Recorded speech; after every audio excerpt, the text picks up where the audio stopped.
Over the last 4 days, I've been trying to fly a small plane around the entire coastline of Britain, starting at Brighton Pier on a Monday morning and together with my friend Philippe. One day, Philippe, when we get to circumnavigate Britain in a clockwise direction, you can see all this. I'm sure it's beautiful. We flew around the southeast coastline so we could stand on the most easterly point of mainland Britain. We made it. Point 1 of 4.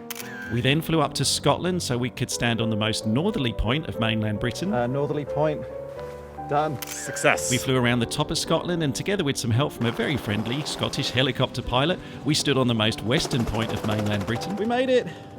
We made it. This is the point. And yesterday we flew around Wales and England to the Isles of Scilly, which is where our journey starts today. We've had to face some bad weather. We're in a little bit of rain now, but that's for sure. We've landed at big airports, on grass strips, and we've seen so much of Britain's incredible coastline from the air. But the thing I've probably enjoyed the most about this trip is it's actually been a chance for me to fly from the left seat again for the first time since I had my brain surgery just 5 months ago. It's been a brilliant week of flying so far, but it all comes down to the flight today because we still have to fly the southern coastline back to Brighton Pier again to close the loop. And now that we've done the easterly, northerly and westernmost points, we still have to stand on the most southerly point of mainland Britain as well. But when we woke up in the Isles of Scilly this morning, well, the weather's actually closed in on us quite a lot. There's low clouds, low visibility. There's basically no chance of us getting out of here visually this morning. Well, good morning from St Mary's Airport. Now, if you're not familiar with the Scilly Isles in the United Kingdom, it's basically a small group of islands off the southwest tip of England. Now, this is the main and the only airport here on the main island. And the unique thing about this place is that the runway, which I don't know if you can see behind me, that's the crest of the hill for the runway. This is about a third of the way down the runway. And after that point, you can't see the runway because it just tails off down the cliff. So it's a bit like launching ourselves off a ski jump this morning. Not only that, as you can probably see as well behind me, the skies are pretty grey. So this is going to be an IFR departure. So the plan, and Philippe's going to do this one because I did the landing here, so we're sharing it. He's going to do the takeoff because it's a lot of fun. The plan is for Philippe basically to go full power, get to a decision point on that crest of the runway. If we don't like what's happening, we're going to stop at that point. But the moment we go over the crest of the hill and down, then we're committed. We're going to take off no matter what happens next. It's going to be a lot of fun. Life jackets and life raft back there. Climbing 3,000 feet, is that the altitude you require to cross to land end? Yeah, or 2,500, which I understand is local procedure. Yeah, you can have what you like. There's no known traffic at the moment, so you can have 2.5 or 3. It's entirely up to you. Which do you want? 3, go higher. Let's go 3. Golf Echo Sierra. Roger, thank you. Report ready for departure. All right, take us down this ski jump, Philippe. This is looking fun. I mean, I already feel like I'm off the cliff. This is a roller coaster. Actually, look at the elevation. Even you got to go right up the hill first and then down the hill again. Look at that. Golf Echo Sierra, we're lined up ready for departure. Golf Echo Sierra, Roger, left turn 3,000 feet, runway 14, wind 180 degrees 11, clear for takeoff. Left turn 3,000 feet and clear for takeoff. Golf Echo Sierra.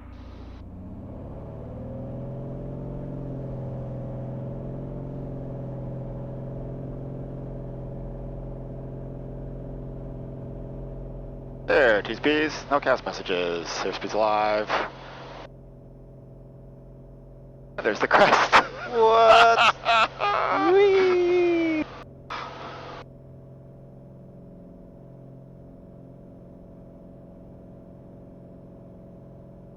Golf Echo Sierra, to proceed your service, report 18 nautical miles from St Mary's. Procedural report 18 from St. Mary's, Golf Echo Sierra. Sorry, it's my fault. What's your fault? Not flying coordinated. Yeah, I was going to actually say. Was your left butt cheek hurting more than your right butt cheek? That's just from cycling for the whole week because I'm not used to it. Thanks again for providing these. Oh yeah. Unlike, because we haven't broken out the tops of clouds pretty much on this whole trip. That's also true. Once or twice in Scotland we were skirting around them, but we haven't. Yeah. Well, I thoroughly enjoyed the Scilly Isles. Thanks for making that happen. It was beautiful, no? Thank you for taking us there. I'd happily go back and explore the island that we've decided to purchase whilst we were chatting over dinner last night. That's right. For the cat and cow sanctuary. The cat and cow sanctuary. Sorry, I can't say that with a straight face. I know it's important to you. How dare you? And that's why we will value the cat and cow sanctuary. Yeah. Golf Echo Sierra, Scilly's, report your level. We are just leveling now, 301017, Golf Yankee Yankee Echo Sierra. Golf Echo Sierra, roger. There is traffic. It's just coming across very low level at 500 feet as an islander, just airborne from Land's End. This is Land's End information, Juliet. At time 0820. Cloud, few at 700 feet. Golf Yankee Yankee Echo Sierra, we're 18 miles. Golf Echo Sierra, roger. You can contact Land's End Tower, 120.255. Bye-bye. 120255, Golf Echo Sierra. Bye, thanks for the wonderful stay. Lovely. We'll see you again soon. Hopefully, thank you. Do you want to try to go visually? I mean, this feels like we're really in it. Yeah, it does. And we're kind of close now. Golf Echo Sierra, returning now into a 7-mile final, runway 16. Golf Echo Sierra, roger, runway 16. Wind is 180, 12 knots, clear to land. Clear land, runway 16, Golf Echo Sierra. Perfect. And we'll onto a first notch of flaps. Alright, so we're right on point. We're 500 to go. That's 300 to go. 200 to go. And 100 to go. And there's the runway lights. And threshold markings. Perfect. With 100 to go. Continue. And we'll disconnect autopilot and proceed visually. We're going to worry about the lights anymore because we are runway assured. On 133.40. We are going to worry about November that. 123 Delta Victor. Oh geez. You should have landed it. Yours is smoother than this. What's wrong with that? Nothing wrong with that. Beautiful. So don't pick my nose. Don't pick your nose. I have to censor it. I have to censor it. I blur it out. We're in our hire car now on the way. We just picked this up from a place called Penzance. If you're familiar with the southwest, you probably know it's quite a big town down here. The airport that we landed at, Land's End Airport, is not actually the closest airport to the southernmost point in mainland Britain, Lizard Point, which is where we're heading to. There are a couple of airports that are closer, but they're both military operated. We did call out a couple of days ago to see if we could get in, but we just couldn't. There's operations happening. You would have seen some of the helicopters flying in and out of there when we overflew Lizard Point yesterday. So we've had to stop a little bit further away than we originally planned, but we've picked up this car and we're driving now down to Lizard Point. And when we stand on that point, then we would have completed mission number 1, which was to do the eastern, northern, western and southernmost points of mainland Britain. So this is a big moment coming up. It's pretty cool.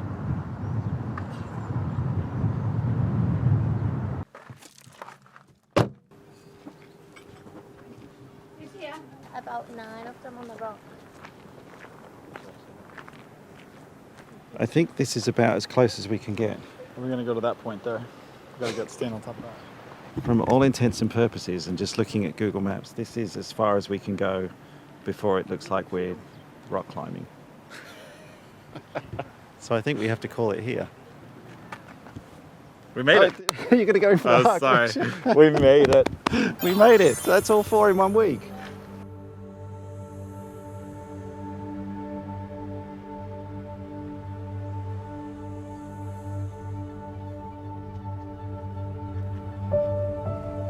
It may seem like a bit of a silly and almost trivial challenge to stand on each of the mainland compass points here in Britain, but it's an important one to me because it obviously represents me getting back into travel and especially into general aviation again. So sometimes giving yourself a bit of a silly reason to do things is actually, well, it's all the reason that you need. I'm really proud that we've managed to do this week, and I think it sort of culminates a really important and fun week of flying for me, hanging out with an old friend again, getting to travel across the world again, and also getting to be in command of a general aviation aircraft again. So all in all, a really successful week.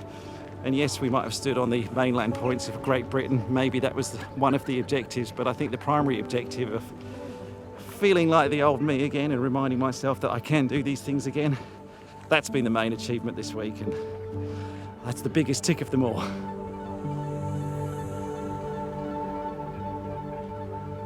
But the mission's not over yet. All right, back to the plane because we've still got the southern coastline of Britain to fly, connect ourselves back up to Brighton Pier and get back to Biggin Hill, and then we'll be done. Yankee Sierra, we're the SR20 on the grass here, requesting start. And we'd like to depart up to altitude 3,500 towards Lizard's Point.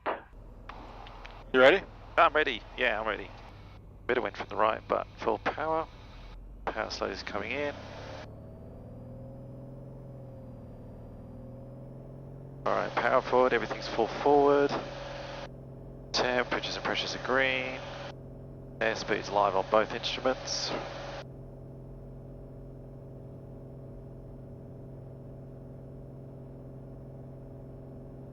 Oh, sorry, keep it straight. It's okay. Steph.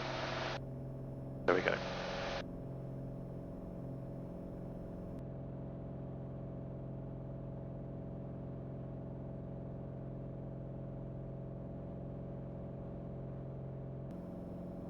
Call address approach, Golf Yankee Yankee Echo Sierra, good afternoon.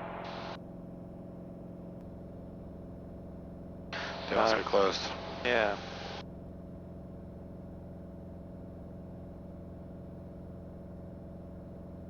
Coming out the top.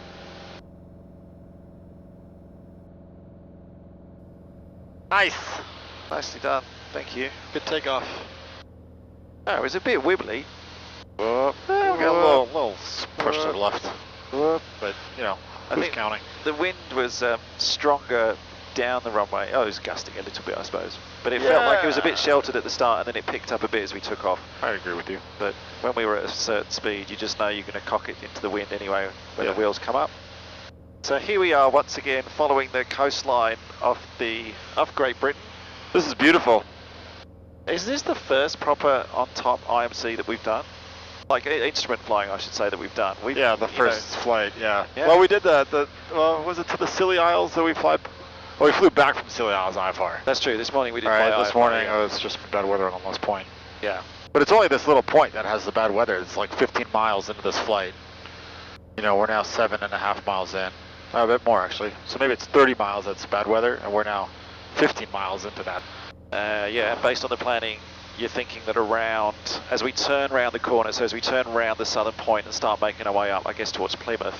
Well, yeah, well, we were just in Penzance and Falmouth, right, with the car. Yeah. And it was great weather. I mean, you can already see it already starting to open up there, which is where we're turning that way now. Yeah. In a moment. It's right about the point where the Cornish pasty shop was that I think it should open up. That's right, because we were definitely wearing sunglasses when we were eating those pasties. And to our left is the southernmost point of mainland Britain. Stunning. And we just have one final thing to tick off to make this whole thing a complete, honestly, a success, which is to get to Brighton Pier now. Yeah. Close off the loop. And once we've done that, I don't know. We're just gonna just poodle back to Biggin. Go back to everyday life. Yeah. And you'll go back to Australia. Yeah. And then we start planning what we're going to do next. That's right. I can start to see gaps in the clouds. Yeah, it's already starting to open up.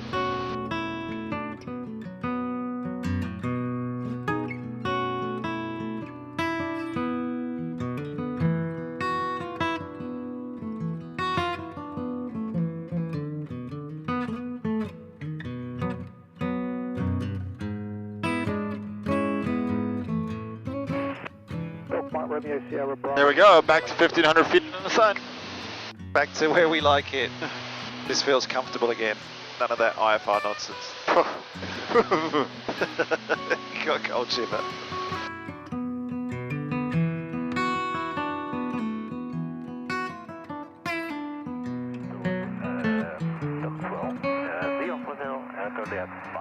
And that's Plymouth. That's where I went to university. Here? Yeah, went to uni in Plymouth, yeah. That's cool. And I used to live here in Devonport, down here on the left-hand side, which used to be Army Barracks. Yeah, so that's Plymouth Hoe, it's called, which is the green area with the stripy lighthouse. The University of Plymouth is sort of behind it. Hey, yay Plymouth. Yeah, good time, that was fun. I spent some of my time sober there, but most of my memories of Plymouth were, a lot of cider was consumed. Yeah, one more for old time's sake. You're playing. What if this is the very last lighthouse we get to see? Oh, that would be sad. That would be sad.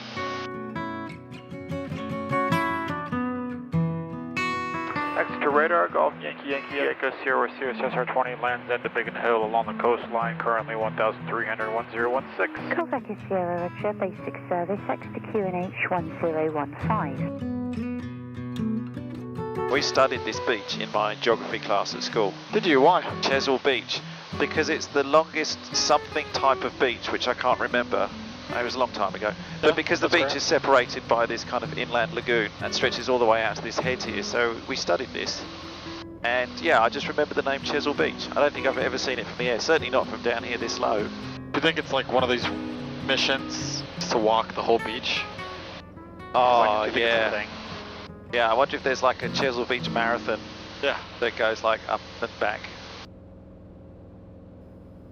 I think Portland Bield Lighthouse is also quite a well-known lighthouse, this one coming up down here. Is it?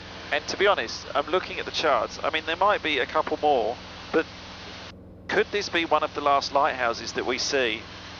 One of the last real lighthouses. Last real lighthouses, good point. Yeah, on this trip of many lighthouses. All right, you're going to give us one last little aerobatic air show. You can give us one last turn around the point here for the lighthouse. I know, an aerobatic air show, a 30 degree bank turn. Jeez. Where's this castle? I think it's that. No? What? Oh yeah, on the ridge. On the hill? Yeah, on the ridge line, yeah. That must be it. Wow, actually it is definitely a ridge line. Look at this, beautiful. Yeah. Wow. And that's not a bad castle. That's not a bad castle at all. I mean, that thing is massive. It is big. I think I have a favourite castle. Dover.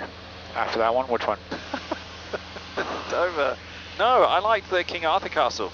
Oh yeah, that was cool, yeah. That was cool. Tintagel? Tintagel? Yeah. What do we say? Tintagel? 1015. The thing I'm noticing about this coastline is that more than other coastlines, this one is much more, there's a bay, and then a point, and then a bay, and then a point, and then a bay, then a point. What that means is that it's that the left wing is always a little bit high, like for most, and then we get to turn sharply, and all I see is wing. Oh, I'm just kidding. I'm not complaining. Oh, this is great. Look, I get the needles out my side. You don't get the needles. Yeah, you've got the Isle of Wight.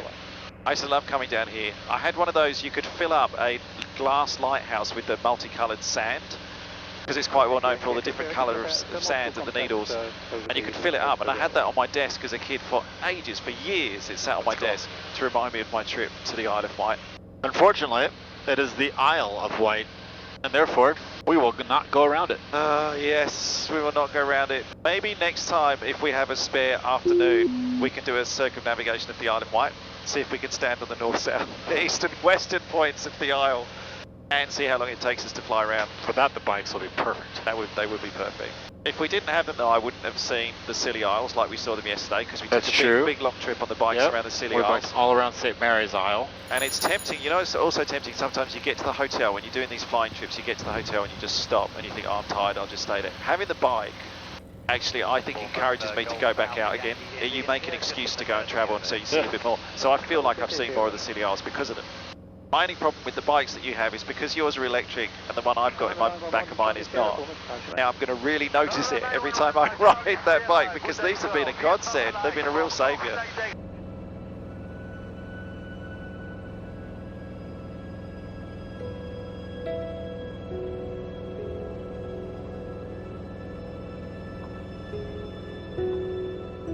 So Shoreham Airport that we're just passing now, when I hired that aircraft off you last time I was flying around the UK, that really nice SR20 turbo, that was the first place I landed it at, so that's the first airport I've landed at solo as pilot in command in the UK.